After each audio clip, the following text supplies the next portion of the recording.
Good morning student, this is Ankit Mishra once again to teach you the same chapter, our resources. Yesterday students, I taught you about few points: natural resources, human made resources and human as resources. Now today I will again explain you natural resources in brief. Natural resources, what is natural resources students? These are resources that are free gifts of nature. बच्चों, natural resources means what? एक ऐसा resource जो हमें प्रकृति से प्राप्त होता है। Natural resource are the resources that is just like a free gift. ये एक प्रकृति के द्वारा दिया गया एक मुफ्त का उपहार है बच्चों, ठीक है। Of nature, the land we live on, सतत जमीन, सरफेस जिसपे हम रहते हैं। द वाटर वी ड्रिंक, पानी प्रकृति से मिलता है जिसको हम पीते हैं। लैंड का वो सरफेस जिस पे हम रहते हैं, अगर मनुष्य रहता है तो वो कहाँ रहता है? पानी में तो रहता नहीं, हवा में तो रहता नहीं, कहाँ रहता है? लैंड सरफेस पे रहता है। तो लैंड का वो भूभाग जिसमें मनुष्य का एक जीवन रहता है, एक पूरा कह सकते हो कि एक समुदाय रहता है, तो वो क्या हो गया? लैंड का एरिया। वाटर बॉडीज जो हो गई हमारी, वो अगर वाटर बॉडीज ना होती तो हम पानी कैसे पी पाते? ये भी हमें प्रकृति से मिल रहा है। और जो नेक्स्ट है द एयर वी ब्रीथ, और हमें इसी नेचर से हमें क्या मिलता है? ऑक्सीजन मिलता है, एयर मिलता है, जिसे हम सांस लेते हैं, ऑक्सीजन ग्रहण करते हैं। तो बच्चों, ये हमारे नेचुरल रिसोर्सेज, ये हमारे लिए फ्री गिफ्ट्स हैं जो प्रकृति हमें देती है, और इट इज आवर ड्यूटी कि हम सब इसे सेव करें, सुरक्षित रखें और इनकी क्या करें? रिस्पेक्ट करें। Now the next point is friend, renewable resources. What is renewable resources? These resources are just like sunlight. ये वो रिसोर्सेज हैं बच्चों जिसमें सूर्य का प्रकाश, एयर हवा and the wind can not be exhausted and are available in plenty in nature. देखिए बच्चों, रिन्यूएबल रिसोर्सेज वो रिसोर्सेज हैं जो प्रचुर मात्रा में हमारे पृथ्वी में मौजूद हैं। These are resources like sunlight, air and cannot be exhausted are available in plenty in nature. प्रकृति में ये प्रचुर मात्रा में, सूरज की ऊष्मा हमको मिलती है प्रचुर मात्रा में। It can't be exhausted. हमारे पास एयर है, it can't be exhausted. इसे हम इस्तेमाल कर सकते हैं और अनलिमिटेड इस्तेमाल कर सकते हैं बच्चों, ठीक है। फॉर एग्जाम्पल, अगर हम सनलाइट को मॉडिफाई कर दें और ट्रांसफॉर्म या कन्वर्ट कर दें सोलर एनर्जी, विंड एनर्जी में, वाटर का इस्तेमाल हम हाइड्रोलिक एनर्जी में कर सकते हैं जिससे हमें पानी मिल सकता है, इलेक्ट्रिसिटी मिल सकती है। डैम का इस्तेमाल हम कर सकते हैं, इलेक्ट्रिसिटी को रिप्रोड्यूस करने में इस्तेमाल कर सकते हैं। तो बच्चों, ये सारी चीज़ों का हम वाटर का इस्तेमाल इलेक्ट्रिसिटी को रिप्रोड्यूस करने में कर सकते हैं, हाइड्रोलिक एनर्जी का इस्तेमाल कर सकते हैं, इलेक्ट्रिसिटी को रिप्रोड्यूस करने में कर सकते हैं, विंड एनर्जी का हम इस्तेमाल करते हैं बच्चों, और साथ ही साथ विंड व्हील को चलाने के लिए। और दूसरी चीज़ क्या है? Solar energy. इस सोलर एनर्जी का हम इस्तेमाल करते हैं विद्युत सप्लाई के लिए करते हैं बच्चों, इलेक्ट्रिसिटी सप्लाई के लिए करते हैं। आज हम देख सकते हैं गाँव में, नगरों में, शहरों में, village, town, everywhere we can see solar energy. ये सोलर प्लांट सिस्टम, आज बहुत सारी फैक्ट्रियां खुल रही हैं और बहुत सारे ऐसे इंडस्ट्रीज हैं जहां पर सोलर प्लांट का काम बहुत बड़े पैमाने पर चल रहा है, और ये सारी चीजें आज मनुष्य के जीवन में खुशहाली का कारण बन रही है। तो बच्चों, ये है हमारे रिन्यूएबल रिसोर्सेज जो कि हमें क्या हो रहे हैं? प्रचुर पर्याप्त मात्रा में हमें मिल रहे हैं, और ये अगेन एंड अगेन हम इनको क्या कर सकते हैं? रिक्रिएट कर सकते हैं, बना सकते हैं, अपने यूज के लिए बना सकते हैं। सूर्य की ऊष्मा से हम लगातार सोलर एनर्जी को रिक्रिएट कर सकते हैं, रीजनरेट कर सकते हैं फॉर आवर यूज, अपने इस्तेमाल के लिए।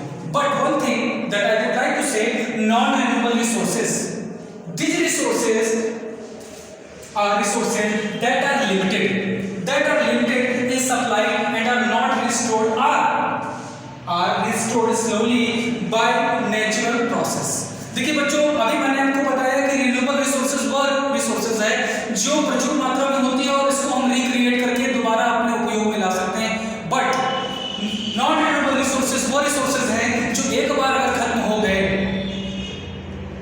तो ये रिसोर्सेज हमें दोबारा नहीं प्राप्त होंगे, और अगर होंगे तो it is not easy way to find it out once again in a easy way.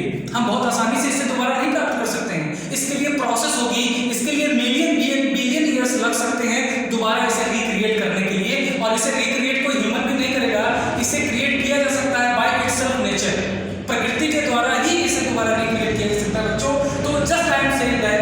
These are resources that are limited.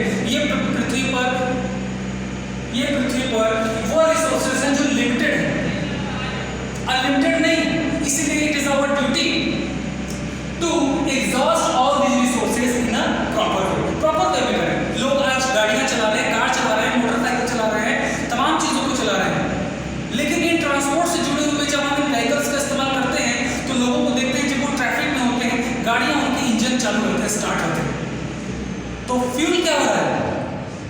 Fuel को हम वेस्ट कर रहे हैं, वेस्ट जाने दे रहे हैं। अगर इसी तरह से हम इररिस्पांसिबल होकर के अपने फ्यूल को जलाते रहेंगे, इन्हें एग्जॉस्ट करते रहेंगे, तो हमारे आने वाली जो पीढ़ियां, जो जनरेशन है, उनके लिए कुछ भी नहीं बचेगा, उनके लिए कुछ भी नहीं बचेगा। तो बच्चों, इलेक्ट्रिसिटी, सपोज दैट कि कोई पर्सन है, फैन ऑन किया और रूम में बैठा हुआ है और वो थोड़ी देर के बाद रूम से चला गया, वो फैन ऑफ करना भूल गया, इलेक्ट्रिसिटी क्या हो रही है? वेस्ट जा रही है।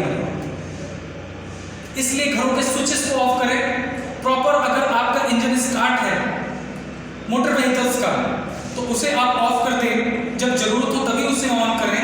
ट्रैफिक में हो तो जरूर निश्चित रूप से अपनी गाड़ी को, इंजन को जरूर बंद कर दें, ठीक है, चाहे वो मोटरसाइकिल हो, मोटर बाइक हो, और कार हो, जीप हो, बस हो, एक्सेट्रा। तो बच्चों, ये वो रिसोर्सेज हैं जो लिमिटेड है। मैं बार बार आपसे ये कह रहा हूँ, इनकी सप्लाई लिमिटेड है और नॉट रिस्टोर्ड। इनको रिस्टोर नहीं किया जा सकता है। जिस तरह से सोलर एनर्जी को रिस्टोर कर सकते हैं, वाटर को रिस्टोर कर सकते हैं, एयर को रिस्टोर कर सकते हैं, हम बाकी रिसोर्सेज को रिस्टोर नहीं कर सकते हैं, ठीक है। और आर रिस्टोर, यदि हम इन्हें कर भी देते हैं तो स्लोली बाय नेचुरल प्रोसेस, ये प्रकृति के द्वारा ही होंगे, जिसमें मिलियन ईयर्स लग सकते हैं। जस्ट लाइक वो कौन से रिसोर्सेज हैं जो एक बार खत्म होकर दोबारा नहीं आ सकते हैं, just like petrol, oil and coal etcetera. तो बच्चों, ये फ्यूल, ये ईंधन वो रिसोर्सेज हैं जो पृथ्वी पे हमारे पास लिमिटेड है। बच्चों, एक बार खत्म हो गए तो दोबारा नहीं आ सकते। इसलिए ये हमारी ड्यूटी है, it is our duty to save our natural resources, to save our non renewable resources, ठीक है बच्चों। आई होप कि आज मैंने आपको क्लासिफिकेशन समझाया है, क्लासिफिकेशन ऑफ रिसोर्सेज। इसके बाद भी number of resources are left that I will explain you tomorrow. So don't be late. Write all the points in your notebook. Mention all the points, all the crucial points that you needed. जो आपको आवश्यक हो, उन सारे points को आप write down कर सकते हो, ठीक है, प्रॉपर तरीके से पढ़ सकते हो। और कंटेंट में बच्चों, पहला चैप्टर करने से पहले प्रॉपर डेट मेंशन करना है आपको, चैप्टर नंबर मेंशन करना है, चैप्टर नेम मेंशन करना है, और 1 रो आपको कॉलम छोड़ के रखना है फॉर टीचर करेक्शन, ठीक है बच्चों। इन सारी चीजों को ध्यान देना है। राइटिंग टेस्ट को लिखते समय प्रॉपर स्पेस को देना है, ठीक है। आपकी जो टेक्स्ट होनी चाहिए नीट एंड क्लीन होनी चाहिए, क्लैरिफिकेशन होना चाहिए उसमें, ठीक है, लिखावट सुंदर होनी चाहिए बच्चों, हैंड राइटिंग, ठीक है। तो इन सारी चीजों का ध्यान देते हुए अगले वीडियो में मैं आपके सामने फिर हाजिर होऊंगा, फिर आपको इसके बारे में फर्दर डिटेल करूंगा, ठीक है बच्चों। तो आज के लिए इतना ही। मैं अंकित मिश्रा आपसे विदा लेता हूँ।